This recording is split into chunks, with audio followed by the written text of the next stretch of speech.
Hello दोस्तों, welcome to my channel PR knowledge centre. तो आपको पता ही होगा, हमने पॉलिटी कंप्लीट कर ली विजन आईएएस में। और विजन आईएएस मतलब करंट अफेयर में हमने पॉलिटी कंप्लीट कर ली। और उसके बाद हमने कंप्लीट किया, एक सेकेंड, हाँ, हमने पॉलिटी कर लिया। पॉलिटी के जितने भी करंट अफेयर थे नवंबर मंथ के, उसके बाद आईआर किया। अभी आज करेंगे हम इकोनॉमी। ठीक है, तो एक बार चैनल को लाइक शेयर सब्सक्राइब कर दें। और हमारे चैनल पे जो है शाम को डेली टेस्ट कराए जाते हैं, तो आप टेस्ट भी करिए। और साथ ही साथ आईएएस के मैगजीन के, विजन आईएएस मैगजीन के करंट अफेयर। तो हम पीछे जाते हुए सारे करंट अफेयर को कंप्लीट करेंगे। तो चलिए स्टार्ट करते हैं हम।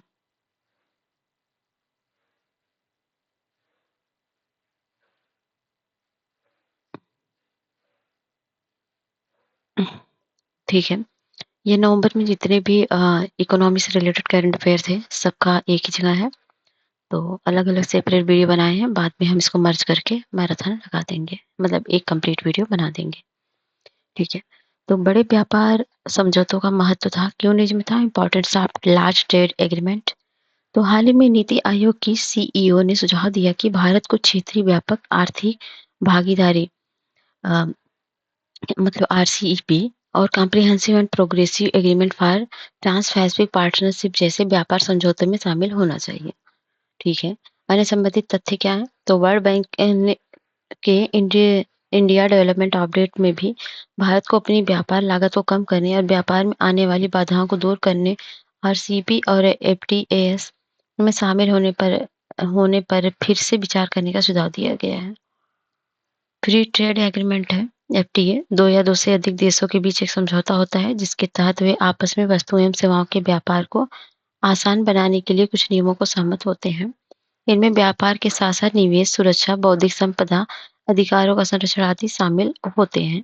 उसके बाद क्या है, हालांकि ये ट्रेड रिसर्च जो होता है इनिशिएटिव ने भारत को आरसीईपी में शामिल होने के बारे में विचार करने के लिए विश्व बैंक के सुझाव पर असहमति जताई है। तो ये न्यूज था। अभी जानते हैं कि आरसीईपी क्या होती है। तो ये आसियान समूह के 10 सदस्यों एवं 5 एफटीए भागीदार देशों, मतलब ऑस्ट्रेलिया, चीन, जापान, दक्षिण कोरिया और न्यूजीलैंड के बीच एक व्यापक मुक्त व्यापार समझौता है, फ्री ट्रेड एग्रीमेंट। और इसका उद्देश्य क्या होता है, आसियान देश के और एफटीए साझेदार के बीच एक नया व्यापक और पारस्परिक रूप से लाभकारी आर्थिक साझेदारी समझौता स्थापित करना, और मतलब क्षेत्रीयता वगैरह को आर्थिक क्षेत्रीयता को बढ़ावा देना। तो आसियान और +1 एफटीएएस, तो भारत और हांगकांग, तो यहाँ पर देख सकते हैं चीन है, दक्षिण कोरिया आरसीईपी में पूरा मिला के, और ऑस्ट्रेलिया, जापान, न्यूजीलैंड और Brunei, Malaysia, Singapore, Vietnam, Canada, Chile, Peru, Mexico CPTPP में है। तो आसियान में कंबोडिया, इंडोनेशिया में Laos, Myanmar, Philippines, Thailand, Brunei, Malaysia, Singapore, Vietnam. तो ये सब मिलके बने हैं आसियान +1 एफटीएस। आरसीपी जो थी, ये 2013 में शुरू हुई थी और 2020 में इस पर हस्ताक्षर हुआ था। 2019 में भारत जो है इस समझौते वार्ता से बाहर हो गया था। और यह सदस्यों की जीडीपी के हिसाब से दुनिया का सबसे बड़ा मुक्त व्यापार समझौता है, और इसके सदस्य देश वैश्विक जीडीपी में लगभग 30%, दुनिया की आबादी के लगभग एक तिहाई का प्रतिनिधित्व करते हैं। अगला है सीपीटीपीपी के बारे में, मतलब comprehensive and progressive agreement for trans Pacific partnership. तो ये जो है Canada, Mexico, Peru, Chile, New Zealand, Australia, Brunei, Singapore, Malaysia, Vietnam और जापान के बीच मुक्त व्यापार समझौता है। 11 संस्थापक सदस्य देश हैं। दिसंबर 2024 में यूनाइटेड किंगडम की आधिकारिक सीपीटीपीपी में शामिल हो गया और इसके सदस्यों की संख्या बढ़कर 12 हो गई। और सीपीटीपीपी वैश्विक जीडीपी का 11.4% और दुनिया की आबादी का 6.5% हिस्से का प्रतिनिधित्व करता है। बड़े व्यापार समझौते में भागीदारी का महत्व, वैश्विक मौलिक श्रृंखला में एकीकरण। बड़े व्यापार समूह समझौतों में शामिल होने से भारत की आपूर्ति श्रृंखला का विकास और प्रसार हो सकता है। इसी कारण वैश्विक जो है अर्थव्यवस्था के साथ भारत का एकीकरण भी मजबूत होगा। उदाहरण के लिए, जैसे व्यापार समझौतों में शामिल होने से स्वदेशी उद्योगों को आवश्यक पूंजीगत वस्तुओं एवं इनपुट को आसानी से आयात करने में मदद मिलेगी, जिससे उनका उत्पादन बढ़ेगा और वे अधिक प्रतिस्पर्धी बन सकेंगे। अगला है एमएसएमई को बढ़ावा।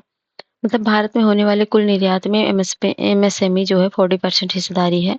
इसलिए क्षेत्रीय मुक्त व्यापार समझौतों में एमएसएमई को लाभ हो सकता है। और व्यापार समूह कंपनियों को बड़े निर्यात बाजार तक पहुंच प्रदान कर सकते हैं और इसमें भारतीय कंपनियों की विनिर्माण क्षमता का सदुपयोग सुनिश्चित हो सकता है। बाकी व्यापार में प्रतिस्पर्धा बनी रहेगी। और चीन प्लस वन रणनीति क्या है? तो ये चीन में संचालित अंतर्राष्ट्रीय कंपनियों द्वारा केवल चीन में अपने निवेश को केंद्रित करने की बजाय विश्व के अन्य देशों में भी निवेश करने की रणनीति है। आमतौर पर इन कंपनियों द्वारा अन्य एशियाई देशों में भी अपने व्यावसायिक केंद्र स्थापित करने को प्राथमिकता दी जाती है। वास्तव में इस नीति का उद्देश्य क्या है? सप्लाई चेन में चीन की निर्भरता को कम करना। बाकी ये जो है रणनीतिक उपयुक्तता इसकी है व्यापार समूहों की सदस्यता, क्षेत्रीय व्यापार नीतियाँ, विशेषकर व्यापार उदारीकरण, लोगों के बीच जो है वीजा मुक्त आवाजाही और ई-कॉमर्स के क्षेत्र में नीतिगत प्रभाव डालने के अवसर प्रदान करना। आरसीईपी भारत की के एक्ट ईस्ट नीति के उद्देश्यों के अनुरूप है और सीपीटीपीपी हिंद प्रशांत क्षेत्र में भारत की भागीदारी को और बढ़ा सकती है। चुनौतियां हैं व्यापार असंतुलन, क्योंकि आरसीईपी में चीन का व्यापारिक प्रभाव अधिक है और साथ ही साथ चीन के साथ आसियान का व्यापार घाटा 2020 में 81.7 बिलियन डॉलर था, जो बढ़कर 2023 में 135.6 बिलियन डॉलर हो गया। सीमित लाभ है, भारत को आरसीईपी के 15 से 13 सदस्यों के साथ पहले से ही मुक्त व्यापार समझौते मौजूद हैं। ये केवल न्यूजीलैंड और चीन के साथ ही भारत का मुक्त व्यापार समझौता नहीं है। भारत का अलग अप्रोच है, क्योंकि कराधान उपायों, निवेशक सरकार विवाद निपटान, निवेशक की सुरक्षा से जुड़े बाध्यकारी प्रावधान जैसे विषयों पर भारत को का रुख जो है इस तरह के व्यापार समझौते के दृष्टिकोण से अलग होता है। जैसे कि मोस्ट फेवर्ड नेशन सिद्धांत को 2015 की मॉडल द्विपक्षीय निवेश संधि में शामिल नहीं किया गया था। कड़ी प्रतिस्पर्धा है, क्योंकि मुक्त व्यापार समझौते के तहत प्रशुल्क दरें कम या शून्य होने से भारत में सस्ते आयातों की बाढ़ का खतरा रहता है और इसमें घरेलू विशेषकर उन उद्योगों का नुकसान हो सकता है जो आयातित उत्पादों के साथ प्रतिस्पर्धा करने में असमर्थ है। भारत का डेयरी सेक्टर एक ऐसा उदाहरण है। स्वदेशी उद्यम के लिए चुनौतियां हैं, क्योंकि मुक्त व्यापार समझौते के सख्त प्रावधान भारत की स्थानीय उद्यमिता और विनिर्माण व्यवस्था के विकास में बाधा उत्पन्न करेंगे, क्योंकि इन समझौतों में कई तरह की पाबंदियों को भी शामिल किया गया है। और उदाहरण के लिए जैसे मुक्त व्यापार समझौतों में श्रमिकों की कार्य दशाएं, पर्यावरण पर सख्त मानदंड आदि अपनाए जाते हैं। इनमें शामिल होने से भारत को इन मानदंडों का पालन करना होगा। आगे की राह में कर सकते हैं मुक्त व्यापार समझौतों पर पुनर्विचार, फिर से वार्ता शुरू करके और व्यापार प्रतिस्पर्धा में सुधार करके और निरंतर वार्ता को बनाकर, जिससे बड़े व्यापार समझौते में अपने अनुकूल शर्तों को वार्ता के जरिए रखना आवश्यक हो और दीर्घकालिक लक्ष्यों को प्राथमिकता देकर। तो ये सब चीजें हैं। निष्कर्ष यह है कि भारत की आर्थिक विकास यात्रा अनूठी रहती है और वैसे व्यापार आर्थिक विकास का एक प्रमुख पहलू है, लेकिन किसी भी वैश्विक व्यापार समझौतों में शामिल होने से पहले उसके बाध्यकारी शर्तों और उसके भारत को होने वाले शुद्ध लाभों का विश्लेषण किया जाना चाहिए। चूंकि वैश्विक ताकतें भारत को इन बड़े व्यापार समझौतों में शामिल होने के लिए प्रोत्साहित कर रही हैं, ऐसे में भारत को तर्कसंगत और व्यवहारिक विश्लेषण के आधार पर निर्णय लेना चाहिए। ठीक है। और ये है अगला, डायरेक्ट बेनिफिट ट्रांसफर। तो एसबीआई की हालिया रिपोर्ट के अनुसार अलग-अलग योजनाओं के तहत कई राज्यों में महिलाओं को डीबीटी के माध्यम से 2 लाख करोड़ रुपए से अधिक राशि खाते में ट्रांसफर की गई। 8 राज्यों में अलग-अलग योजनाओं के तहत लगभग 2.11 लाख करोड़ रुपए की राशि महिलाओं को वितरित की जा रही है। यह राशि संबंधित राज्य के राजस्व का लगभग 3 से 11% है। रिपोर्ट में इस तरह की योजनाओं के सकारात्मक पहलू को भी रेखांकित किया गया है, क्योंकि इसमें कम आय वाले परिवारों की खपत एवं उपभोग व्यय में वृद्धि हुई है। रिपोर्ट में वर्णित कुछ योजनाएं इस प्रकार है, जैसे गृह लक्ष्मी। इस योजना के तहत कर्नाटक सरकार परिवार की महिला मुखिया के प्रति माह जो है 2,000 रुपए देती है। मुख्यमंत्री लाडली बहन योजना, इसके तहत महाराष्ट्र सरकार 21 से 60 वर्ष की आयु के पात्र महिलाओं को 1,500 रुपए महीने ट्रांसफर करती है। मुख्यमंत्री लाडली बहना योजना, ये जो है मध्य प्रदेश सरकार की है। महिलाओं की जो है लगभग 1,250 रुपए उनके खातों में ट्रांसफर करती है। सुभद्रा योजना उड़ीसा सरकार की है। इसमें 21 से 60 वर्ष की पात्र महिलाओं को 5 वर्ष की अवधि से 50,000 रुपए तक का प्रावधान है। और उसके बाद है डीबीटी। तो इसकी शुरुआत 1 जनवरी 2013 को हुई थी और इसका उद्देश्य है नगद सब्सिडी और विभिन्न योजनाओं में लाभ सीधे लाभार्थियों के खाते में ट्रांसफर करना। इसका लक्ष्य भ्रष्टाचार, लीकेज को कम करना, लाभकारियों में त्वरित पारदर्शिता तरीके से लाभ पहुंचाना तथा वितरण प्रणाली में होने वाली देरी को खत्म करना। और डीबीटी पहल के तहत सहायता देने का तरीका है कैश ट्रांसफर, वस्तुओं के रूप में सहायता जैसे उर्वरक सब्सिडी, सार्वजनिक वितरण प्रणाली के तहत अनाज वितरण, मध्याह्न भोजन, मिड डे मील, ये सब कार्य प्रणालियां हैं। तो इसमें जो है सार्वजनिक वित्तीय प्रबंधन प्रणाली, इसे पहले केंद्रीय योजना निगरानी प्रणाली के नाम से जाना जाता था। यह वेब आधारित ऑनलाइन सॉफ्टवेयर एप्लीकेशन है। ये national payment corporation of India के आधार पर पेमेंट ब्रिज के सिस्टम के माध्यम से लाभार्थियों की सूची तैयार करना, डिजिटल सिग्नेचर एवं पेमेंट प्रोसेसिंग जैसे कार्य करती है। जन्म है मतलब जनधन आधार मोबाइल ट्रिनिटी, लाभार्थियों को बिना किसी रुकावट के विभिन्न योजनाओं का लाभ पहुंचाने के लिए। और अगला है बैंकिंग अवसंरचना, इसके इसके तहत भेजा जाता है, और यूपीआई तो है ही। उसके बाद डीबीटी इकोसिस्टम में भारत में सामाजिक कल्याण में कैसे बदलाव लाया, तो योजनाओं को प्रभावी कार्यान्वयन किया है। 2016 से अब तक डीबीटी के माध्यम से 90 से एक 450 से करोड़ लोगों को 450 अधिक योजनाओं का लाभ पहुंचा है। और यह राशि केंद्र सरकार के कल्याण सब्सिडी बजट से 60% के बराबर है। कोविड-19 के दौरान काफी हेल्पफुल रहा। साथ ही साथ राज्यों में 180 कल्याणकारी योजनाओं के अंतर्गत 4.59 करोड़ लाभार्थियों को 9,216 मतलब 17 करोड़ रुपए वितरित किए गए। वित्तीय समावेशन बढ़ा इससे, और पारदर्शिता जवाबदेहिता भी बढ़ी है। और सामाजिक आर्थिक प्रभाव भी बढ़ा, क्योंकि मैनुअल स्कैवेंजर्स के लिए स्वरोजगार जैसे पुनर्वास कार्यक्रमों के माध्यम से सामाजिक प्रगति सुनिश्चित की गई है। किसानों को उर्वरक, बीमा और अन्य इनपुट सीधे प्रदान करने तथा बीमा योजनाओं के लाभों को उनके खातों में ट्रांसफर करके कृषि को आर्थिक मजबूती प्रदान की गई। प्रधानमंत्री गरीब कल्याण योजना जैसी योजनाओं के तहत धन खातों में कैश ट्रांसफर के माध्यम से महिलाओं को आर्थिक सहायता में वृद्धि हुई। अंतर्राष्ट्रीय मान्यता जैसे कि आईएमएफ ने भारत की डीबीटी पहल की प्रशंसा करते हुए इसे लॉजिस्टिक मार्वल करार दिया है, जिसके तहत महिलाओं, बुजुर्गों और किसानों को लाभ पहुंचा है।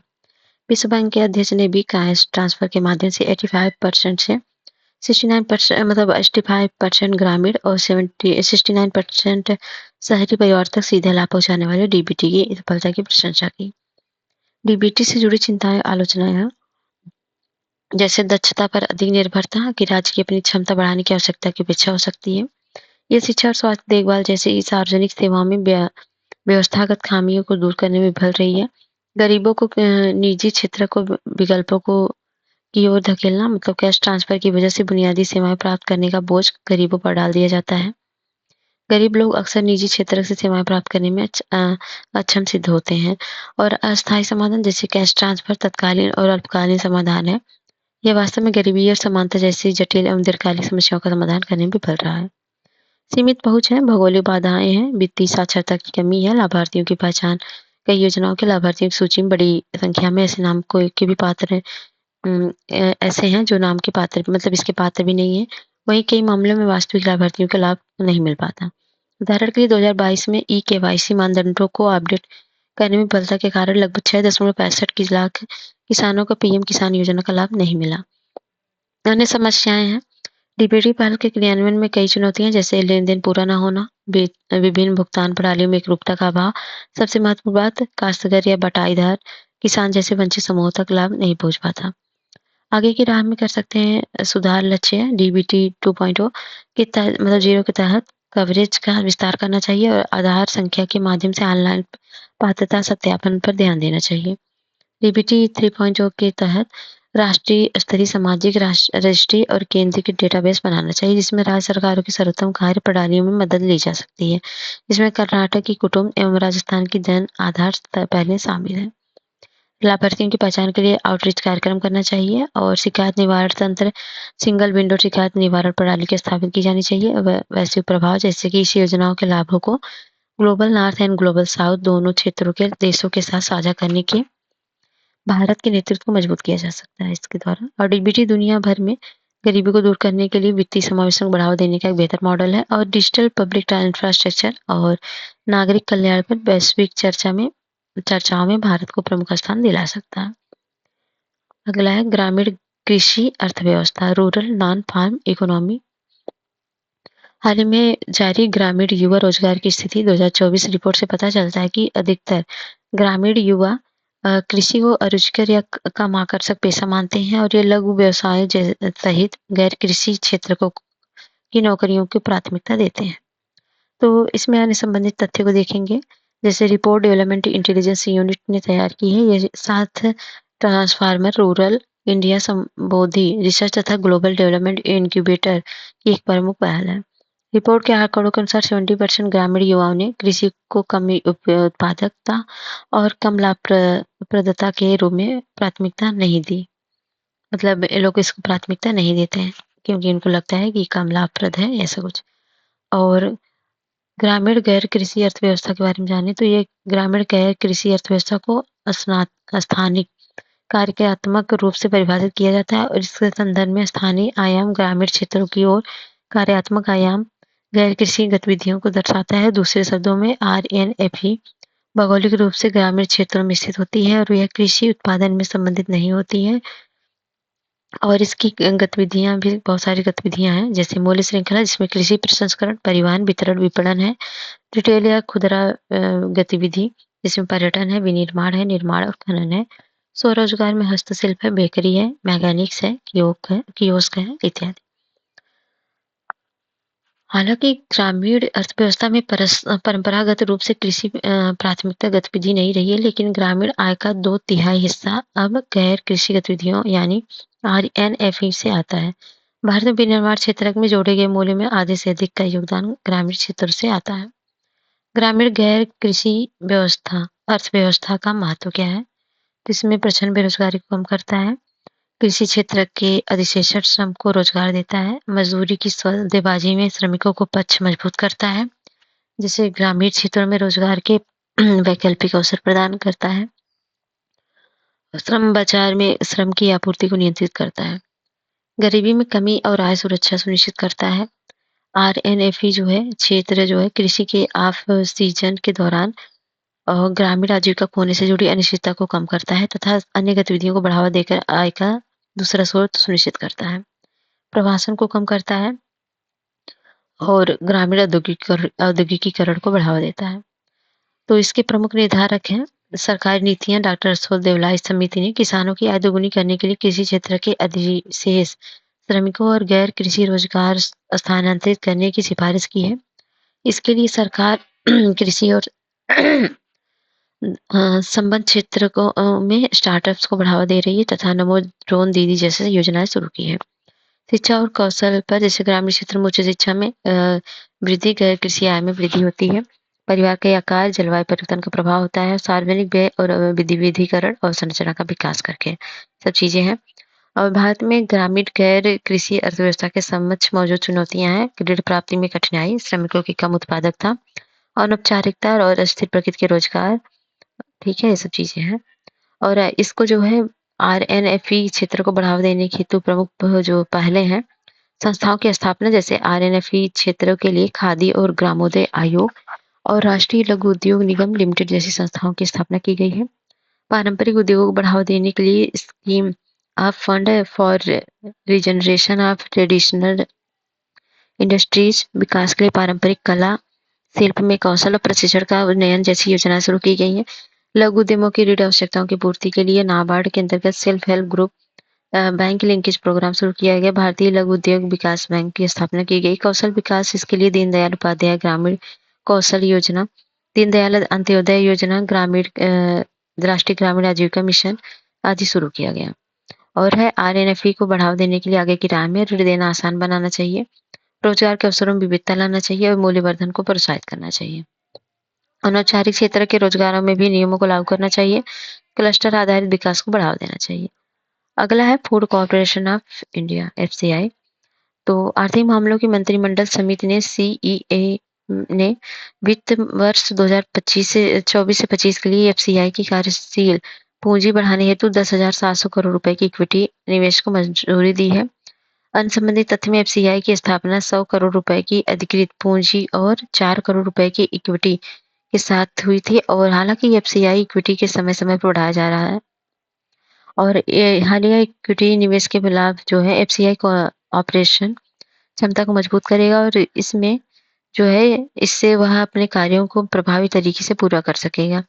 इससे एफसीआई को अल्पकालिक उधार देने की कम जरूरत पड़ेगी और इससे ब्याज भुगतान की राशि एवं सरकारी सब्सिडी में कमी आएगी। एफसीआई के बारे में, एफसीआई केंद्रीय उपभोक्ता मामले खाद्य सार्वजनिक वितरण मंत्रालय के तहत सार्वजनिक क्षेत्र का एक उपक्रम है और इसकी स्थापना जो है खाद्य निगम अधिनियम 1964 के तहत स्थापित एक वैधानिक संस्था है। वित्त क्या है? एफसीआई की शुरुआत जो है मतलब 100 करोड़ की अधिकृत पूंजी से हुई है, लेकिन बढ़ती जरूरतों के साथ इसकी इक्विटी बढ़ाई गई है। मुख्य भूमिका, यह भारत सरकार की खाद्य नीतियों के कार्यान्वयन के लिए जिम्मेदार मुख्य एजेंसी है। कार्य है, ये खाद्यान्न की खरीद, भंडारण एवं राज्य के दूसरे राज्य में ले जाने और वितरण बिक्री के लिए उत्तरदायी नोडल एजेंसी है।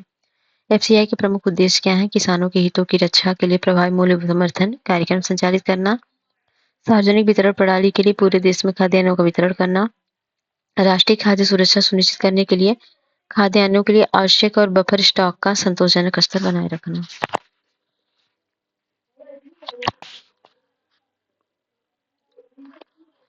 ठीक है, तो अगर तो भारतीय खाद्य निगम एफसीआई की कार्यप्रणाली है।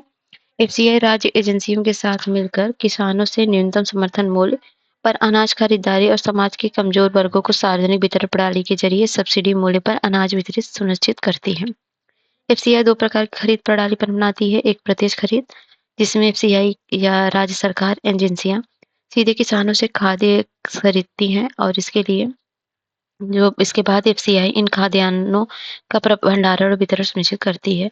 विकेंद्रीकृत खरीद है, जिसमें राज्य एजेंसियां अनाज की खरीद, भंडारण और वितरण का प्रबंधन करती हैं और इसके बाद बचे अधिशेष अनाज को केंद्रीय पूल के लिए एफसीआई को सौंप देती हैं।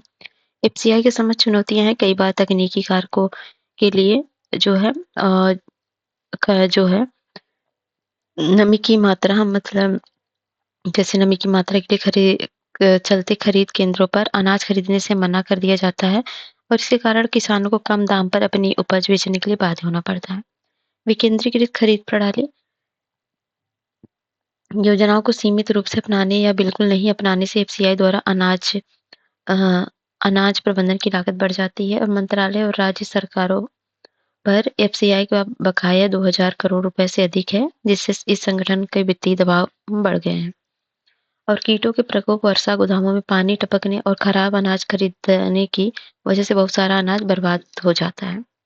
एफसीआई की कार्यप्रणाली में सुधार के लिए की गई पहलें हैं प्रत्येक लाभ अंतरण, डीबीटी, भंडारण केंद्रों का आधुनिकीकरण और स्टील साइलो, मतलब वर्तमान में 22.75 एलएमटी क्षमता के स्टील साइलो कार्य कर रही हैं। अतिरिक्त 41 एलएमटी जो है क्षमता के स्टील साइलो का निर्माण किया जा रहा है। डिजिटल सुधार, इसके तहत निम्नलिखित उपाय किए गए हैं, जैसे आर्टिफिशियल इंटेलिजेंस आधारित वीडियो निगरानी, अनाजों के स्रोत से वितरण स्थल की समस्त आपूर्ति श्रृंखला के प्रबंधन के लिए अन्य दर्पण portal, vehicle location tracking system और गिल ट्रैकिंग एवं वेयर हाउस स्थान आवंटन के लिए वेयर हाउस इन्वेंटरी नेटवर्क और गवर्निंग सिस्टम।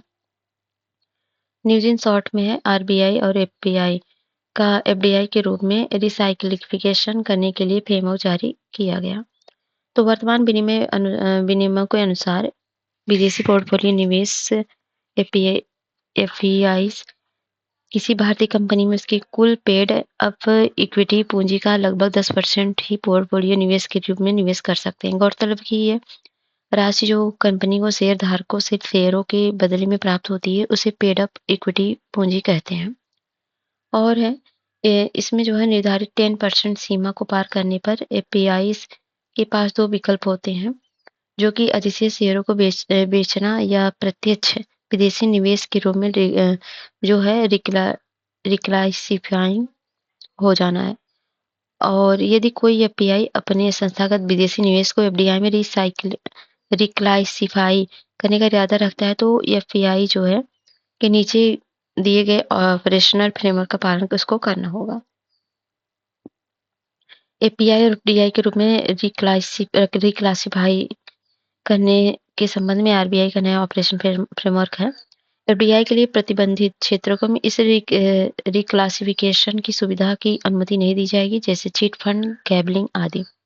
विशेष रूप से सीमावर्ती देशों में एफडीआई निवेश के लिए सरकारी अनुमोदन अनिवार्य है तथा संबंधित सरकारी जो है भारतीय कंपनियों की सहमति भी आवश्यक है।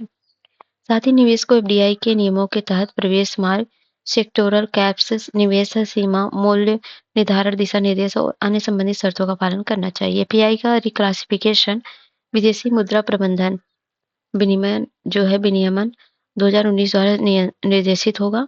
इसका का महत्व है, मतलब इसके कदम का क्या महत्व है? तो इससे अधिक विदेशी निवेश आकर्षित करने में मदद मिलेगी। एपीआई को अधिक रणनीतिक निवेश में तब्दील करने में सुगमता प्रदान की जा सकेगी और ये भारतीय बाजार में विदेशी विनियमों, मतलब निवेशकों के लिए स्पष्टता, पारदर्शिता को बढ़ावा मिलेगा। घरेलू प्रणालीगत रूप से महत्वपूर्ण बैंक। तो भारतीय रिजर्व बैंक ने घरेलू प्रणालीगत रूप से महत्वपूर्ण बैंकों की 2024 की लिस्ट जारी की।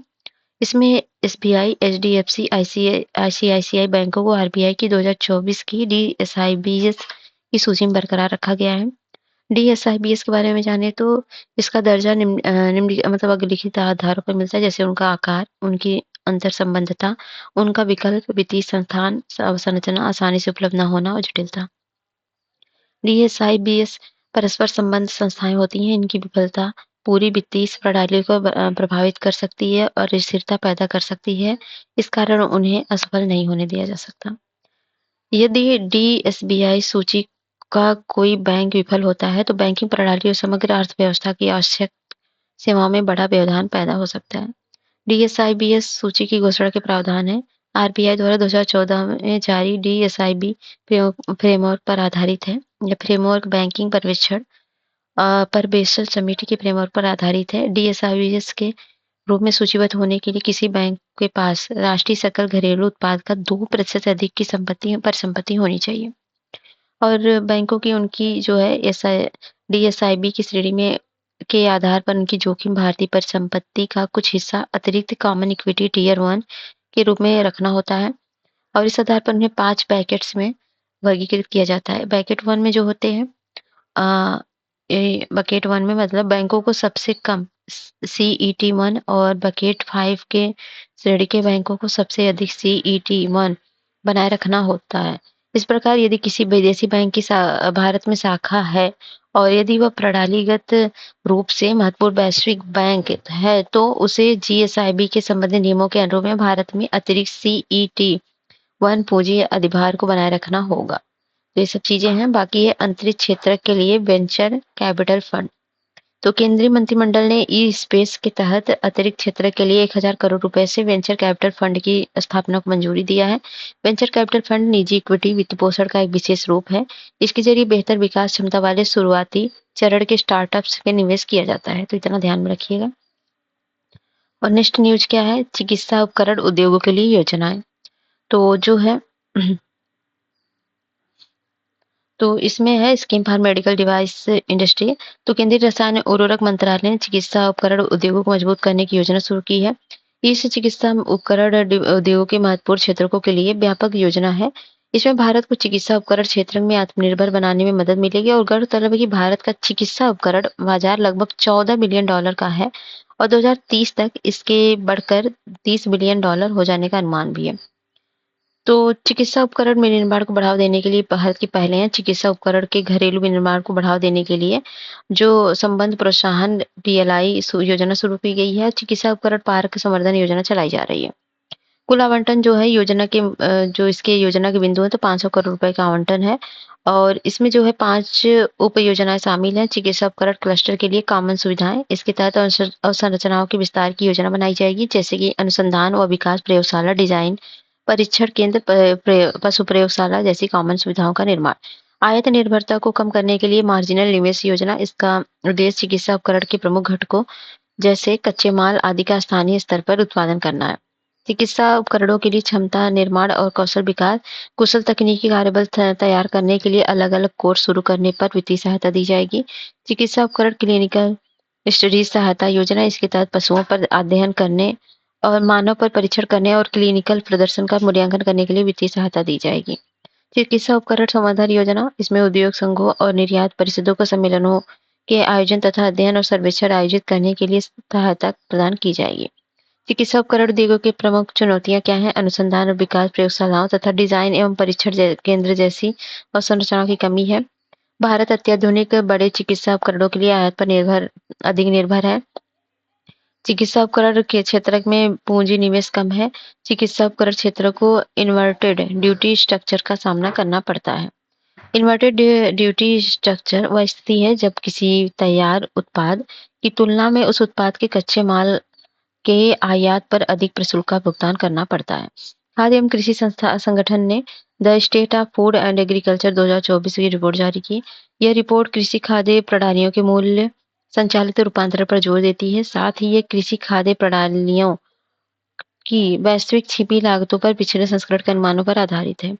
छिपी हुई लागत बाहरी लागतों या अन्य बाजार नीतिगत विफलताओं से होने वाली आर्थिक नुकसान को व्यक्त करती है। रिपोर्ट्स के प्रमुख बिंदुओं की एक नज़र डालें तो छिपी हुई लागत में औद्योगिक विविधीकरण वाली कृषि खाद्य प्रणालियां वैश्विक मात्राबद्ध छिपी लागतों में अधिकतम योगदान देती हैं और इन लागतों में गैर संचारी रोगों से जुड़ी स्वास्थ्य संबंधी छिपी लागतों की अधिकता होती है। अस्वास्थ्यकर आहार पैटर्न है जैसे कि साबुत अनाज का कम सेवन, सोडियम का अधिक सेवन, सभी मात्राबद्ध छिपी लागतों में 70% हिस्सा है। योगदान देने वाले अन्य कारकों भी शामिल जैसे सामाजिक लागत है तथा पर्यावरणीय लागत है। भारत से संबंधित निष्कर्ष की बात करें तो भारत के संबंध में कुछ छिपी हुई लागत का सालाना जो है 1.3 ट्रिलियन डॉलर है और इस मामले में चीन और संयुक्त राज्य अमेरिका के बाद भारत तीसरे स्थान पर है। भारत में छिपी हुई लागत मुख्य रूप से अस्वास्थ्यकर आहार पैटर्न प्रेरित है। कृषि खाद्य मूल्य श्रृंखलाओं को बदलने पर मुख्य सिफारिशें हैं। औद्योगिक कृषि खाद्य प्रणालियों में जो है उच्च शहरीकरण के कारण के साथ लंबी श्रृंखलाएं हैं, मूल्य श्रृंखलाएं हैं और खाद्य आधारित आहार विषयक दिशा निर्देशों को कृषि खाद्य प्रणाली अप्रोच में अपग्रेडेड किया जाना चाहिए। साथ ही पोषक तत्व संबंधी लेबल एवं प्रमाणन को अनिवार्य किया जाना चाहिए और सूचना अभियान संचालित करने चाहिए। पारंपरिक कृषि खाद्य प्रणालियों में कम शहरीकरण के साथ छोटी मूल्य श्रृंखलाएं पर्यावरणीय फुटप्रिंट में वृद्धि से बचने के लिए पारस्परिक उत्पादकता बढ़ाने वाले हस्तक्षेपों को पर्यावरणीय उपायों और आहार संबंधी संपर्कों के साथ पूरक बनाना चाहिए। पर्यावरणीय फुटप्रिंट का अर्थ है कि किसी व्यक्ति, कंपनी या गतिविधि का पर्यावरण पर क्या प्रभाव पड़ता है। 21st लाइव स्टॉक सेंसस क्या है? केंद्रीय मत्स्य पालन, पशुपालन और डेयरी मंत्री ने पशुधन की संख्या पर अपडेटेड डेटा प्राप्त करने के लिए 21वीं पशुधन गणना की शुरुआत की। इस गणना से सरकार को पशु रोग नियंत्रण, नस्ल सुधार और ग्रामीण आजीविका जैसे प्रमुख मुद्दों पर ध्यान देने में मदद मिलेगी। 21वीं पशुधन गणना के बारे में जाने तो कार्यक्रम 2024 से 25 के बीच आयोजित की जाएगी। 20वीं पशुगणना के समान पूरी तरह से डिजिटल रूप से होंगी। पशुधन की 16 प्रजातियां और उनकी 219 देसी नस्लों के डेटा प्राप्त किए जाएंगे। पहली बार पशुपालकों के डेटा भी प्राप्त किए जाएंगे और पशुपालन में महिलाओं की भूमिकाओं से संबंधित डेटा भी एकत्र किए जाएंगे। पशुधन गणना 1919 से हर 5 साल में आयोजित की जाती है। और world organisation for animal health तो हरियाणा स्थित भारतीय कृषि अनुसंधान परिषद राष्ट्रीय अश्व अनुसंधान केंद्र को WOAH संदर्भ प्रयोगशाला का दर्जा प्रदान किया गया है। यह मान्यता विशेष रूप से इकाइन पीरो पीरोज पीरोप्लाज्मोसिस रोग में इसकी विशेषज्ञता के लिए प्रदान किया गया। इकाइन पीरोप्लाज्मोसिस जो है टिक जनित प्रोटोजोइक जो है परजीवी के कारण होता है और यह बीमारी मुख्यतः घोड़ों, गधों, खच्चरों और जेब्रा के को प्रभावित करती है।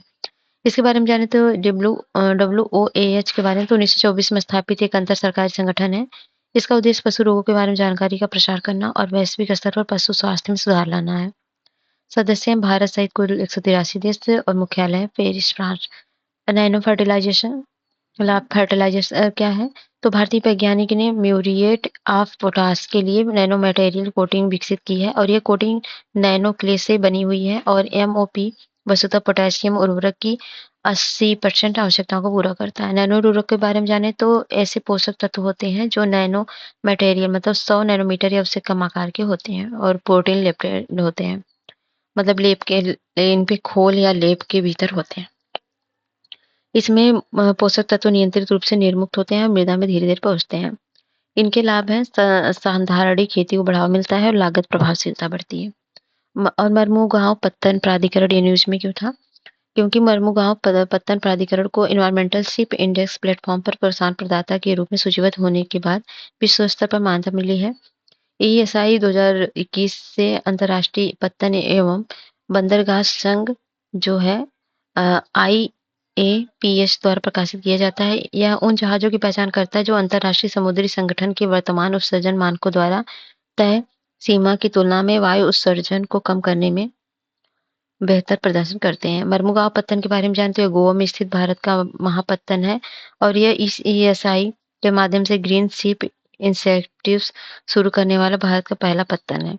हरित श्रेय योजना के बारे में जाने तो इसके तहत अनुकूल ESI स्कोर वाले जहाजों को प्रोत्साहित किया जाता है। साथ ही डिकार्बोनाइजेशन और ग्रीन शिपिंग को बढ़ावा दिया जाता है। बिहटा शुष्क पत्तन बिहटा जो है बिहार का पहला शुष्क पत्तन या ड्राई पोर्ट है। इसमें अंतर्देशीय कंटेनर डिपो के नाम से भी जाना जाता है। ये पटना के निकट स्थित होता है। शुष्क पत्तन के बारे में जानें। कार्गो की हैंडलिंग, भंडारण और परिवहन के समुद्री पत्तन या हवाई अड्डे से दूर लॉजिस्टिक्स सुविधा प्रदान करता है। बिहटा शुष्क पत्तन का महत्व है निर्यात। इससे बिहार से मुख्य रूप से कृषि आधारित उत्पाद, वस्त्र और चमड़ा उत्पादों के निर्यातों को बढ़ावा मिलेगी। बेहतर लॉजिस्टिक्स इससे कार्गो हैंडलिंग और परिवहन सुव्यवस्थित होंगे। परिवहन लागत कम होगी और तथा भंडारण और हैंडलिंग सुरक्षित होगा। पड़ोसी राज्यों को लाभ, इससे संपूर्ण पूर्वी भारत को लाभ होगा। ये कोलकाता, हल्दिया, विशाखापत्तनम, न्यास सेवा जैसे प्रमुख पत्तनों और प्रमुख राष्ट्रीय एवं अंतर्राष्ट्रीय व्यापार मार्गों से रेल द्वारा जुड़ा हुआ है। विश्व बौद्धिक संपदा संकेतक 2024 रिपोर्ट। तो वीपो द्वारा जो है विश्व बौद्धिक संपदा सांकेतिक रिपोर्ट जारी किया जाता है की गई है 2024 वाली। और इस रिपोर्ट के अनुसार 2018 से 23 के बीच पेटेंट फाइलिंग की संख्या में दोगुनी वृद्धि हुई है और इसी के साथ बौद्धिक संपदा की फाइलिंग में भी बढ़ोतरी हुई है। पेटेंट का विनियमन जो विश्व स्तर पर होता है, वीपो, भारत इटली के संबंधों में चुनौतियां और WTO ट्रिप्स 1994 का है। कन्वेंशन पेटेंट ऑपरेशन ट्रीटी 1970 का, बुडापेस्ट ट्रीटी 1977 आदि है। भारत की बात करें तो पेटेंट अधिनियम 1970 है। WTO ट्रिप्स समझौते का अनुपालन सुनिश्चित करने हेतु 2005 में इस अधिनियम में संशोधन किया गया था। इस रिपोर्ट में भारत में संबंधित अन्य मुख्य बिंदुओं पर एक नजर डालें तो पेटेंट जो है 64,500 पेटेंट फाइलिंग के साथ भारत विश्व स्तर पर 6वें स्थान पर है। साथ ही भारत पेटेंट जीडीपी अनुपात 144 से बढ़कर 381 हो गया है। ट्रेडमार्क का जो है बौद्धिक संपदा कार्यालय ट्रेडमार्क के मामले में वैश्विक स्तर पर दूसरा सबसे बड़ा कार्यालय है और अब ट्रेडमार्क फाइल जो है करने के मामले में भारत दूसरे में दुनिया में चौथे स्थान पर है। औद्योगिक डिजाइनिंग फाइलिंग इस संबंध में 2023 में 36% की वृद्धि के साथ विश्व स्तर पर भारत जो है 10वें स्थान पर है, जो रचनात्मक डिजाइन में उल्लेखनीय वृद्धि को दर्शाता है। पेटेंट दाखिल करने या फाइलिंग में वृद्धि के प्रेरक कारक के बारे में जाने तो सरकारी पहले और नीतिगत समर्थन, उदाहरण के लिए पेटेंट संशोधन नियम 2024 के जरिए नवीनीकरण शुल्क और पेटेंट के कामकाज का विवरण दाखिल करने की प्रवृत्ति को कम किया गया है। साथ ही पेटेंट प्रक्रिया को सरल बनाया गया है। इसके अलावा राष्ट्रीय बौद्धिक संपदा के अधिकार नीति 2016 जारी की गई है। आवेदनों का समय पर निपटान भारत में 2023-24 में 1.03 लाख पेटेंट स्वीकृत किए गए हैं। भारतीय मौजूदा संपदा व्यवस्था के बारे में जानें तो पेटेंट दाखिल करने की प्राथमिकता का डिजिटलीकरण करना, IPR सुविधा केंद्रों की स्थापना करना आदि शामिल है। पेटेंट संबंधी चुनौतियां मुद्दे हैं बौद्धिक संपदा अपीलीय मोड को समाप्त करना, एवरग्रीनिंग ऑफ पेटेंट है और अन्य मुद्दे हैं जैसे इसमें अनिवार्य लाइसेंसिंग प्रक्रिया में बढ़ते मतलब प्रत्येक चरण के लिए एक निश्चित समय सीमा का अभाव आदि शामिल है। पैन है परमानेंट अकाउंट नंबर, तो ये क्या है 2.0। तो आर्थिक मामलों की मंत्रिमंडल समिति ने आयकर विभाग की पैन 2.0 परियोजना को मंजूरी दी है। यह ई गवर्नेंस पहल है। इसका उद्देश्य प्रौद्योगिकी आधारित बदलाव के माध्यम से करदाता पंजीकरण सेवाओं की व्यावसायिक प्रक्रियाओं को भी तैयार करना है। यह वर्तमान पैन 1.0 जो है प्रणालियों को अपग्रेड है। पैन 10 अंकों की विशिष्ट अल्फा न्यूमेरिक नंबर है। इसे आयकर विभाग जारी करता है और इसे धारक के लेन देन को आयकर विभाग के साथ लिंक करने के लिए जारी किया जाता है। जारीकर्ता एजेंसियां हैं प्रोटियन और UTI infrastructure technology and service limited. और मुख्य लाभ क्या है? यह सभी निर्धारित सरकारी एजेंसियों की सभी डिजिटल प्रणालियों के लिए कॉमन पहचान, डेटा स्थिरता, सच्चाई जानने का एकल स्रोत आदि के रूप में कार्य करेगा। और समान सुरक्षा प्रोटोकॉल क्या है? केंद्रीय विद्युत प्राधिकरण ने भारतीय ग्रिड के यूजर्स के लिए समान सुरक्षा प्रोटोकॉल को मंजूरी दी है। इसे अखिल भारतीय स्तर पर लागू किया जाएगा। समान सुरक्षा उद्देश्य के बारे में प्रोटोकॉल के बारे में जाने तो ग्रिड में निरंतर बिना बाधा के विद्युत आपूर्ति एवं ग्रिड की सुरक्षा सुनिश्चित करना है। 2030 तक राष्ट्रीय ग्रिड में 450 गीगावाट नवीकरण ऊर्जा के समेकन के भारत के लक्ष्य की प्राप्ति का समर्थन करना है। यह प्रोटोकॉल तापी जल विद्युत उत्पादन केंद्रों की सुरक्षा जरूरतों को पूरा करेगा। विद्युत आपूर्ति में असामान्य स्थिति उत्पन्न होने पर उपकरण प्रणालियों को बचाने के लिए सुरक्षा प्रणालियों में उचित समन्वय सुनिश्चित करेगा और यह दोषपूर्ण उपकरणों को अलग करने में मदद करेगा और सुरक्षा प्रणालियों के दोषपूर्ण संचालन में बचाएगा। तो ये जितने भी न्यूज़ थे ये सब थे इकोनॉमी के। इसके बाद हम करेंगे एनवायरनमेंट का, ठीक है? अगर वीडियो पसंद आता है तो लाइक शेयर सब्सक्राइब करिए, साथ ही यूपीएससी के टेस्ट जरूर करिए जो हमारे चैनल पे डेली शाम को कराए जाते हैं, ठीक है? तो सबका प्लेलिस्ट भी बना है, जाके आप उसको देख सकते हैं। चलिए मिलते हैं नेक्स्ट वीडियो में, तब तक के लिए जय हिंद।